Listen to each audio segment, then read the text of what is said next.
The birth of humanism did something no previous worldview had attempted on such a scale. It invited humanity to look inward for guidance rather than exclusively outward. The question slowly changed from, "What is God's will?" to, "What do human beings value?" It was a profound shift because it placed extraordinary confidence in human judgment.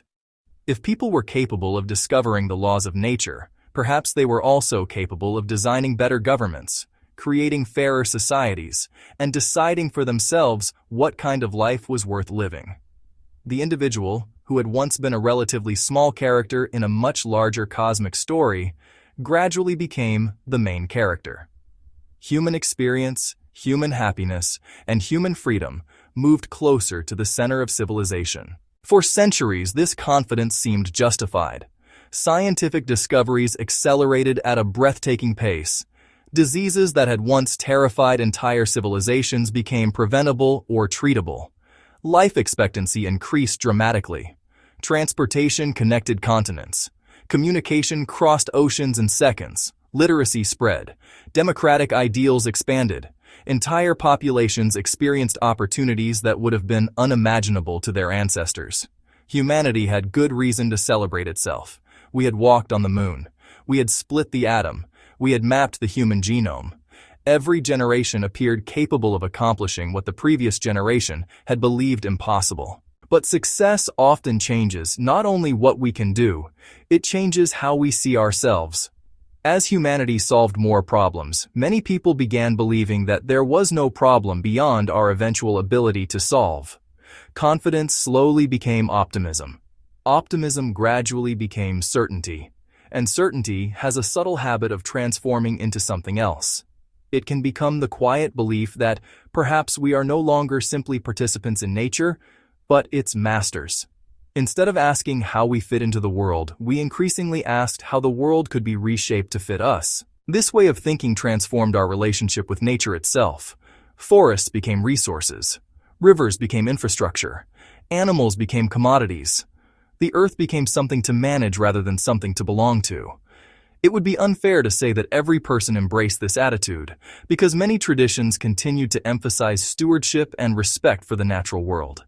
Yet there was undeniably a growing tendency to see human progress as the highest priority. Economic growth became a measure of success. Technological innovation became a symbol of civilization. Productivity became a virtue. In many ways, humanity became increasingly skilled at changing the world, while becoming less certain about how those changes should shape our own lives. Perhaps the greatest psychological consequence of this transformation was not that we trusted ourselves more. It was that we began believing that our own feelings should become the ultimate guide. Earlier generations often asked whether their desires aligned with a larger moral framework. Increasingly, modern societies encouraged a different question: does this make me happy? There is nothing inherently wrong with seeking happiness. In fact, reducing unnecessary suffering is one of humanity's noblest goals.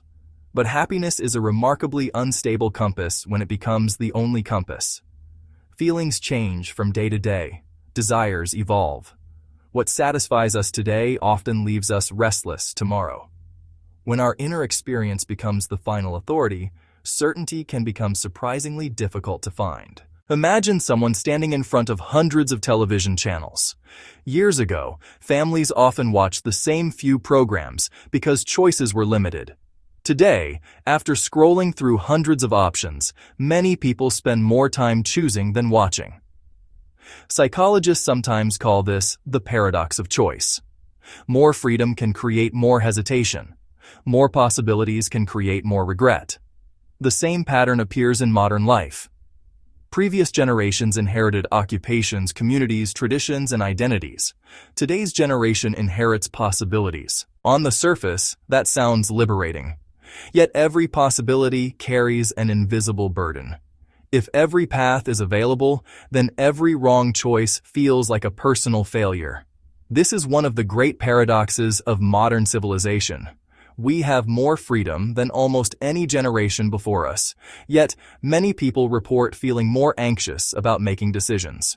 We have access to more information than ever before, yet we often feel overwhelmed rather than enlightened. We are connected to thousands of people through technology, yet loneliness has become one of the defining experiences of modern life. These trends have many causes, and no single explanation can account for them. But they raise an important question.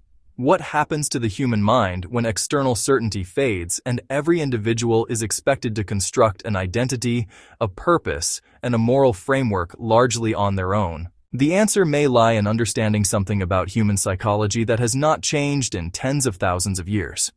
Although our cultures have transformed at astonishing speed, our brains have evolved much more slowly.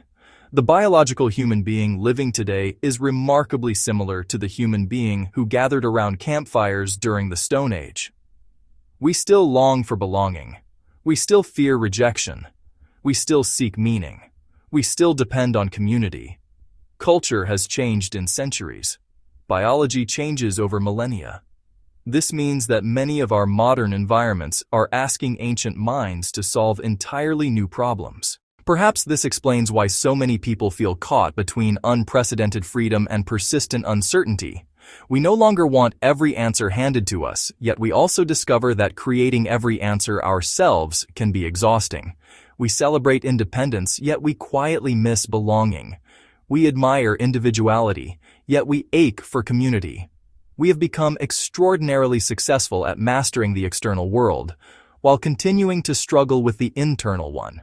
And it is here, at this crossroads between confidence and uncertainty, that another revolution quietly begins, one that may transform human civilization as profoundly as the scientific revolution once did. Thank you for watching. Please comment, share, and subscribe.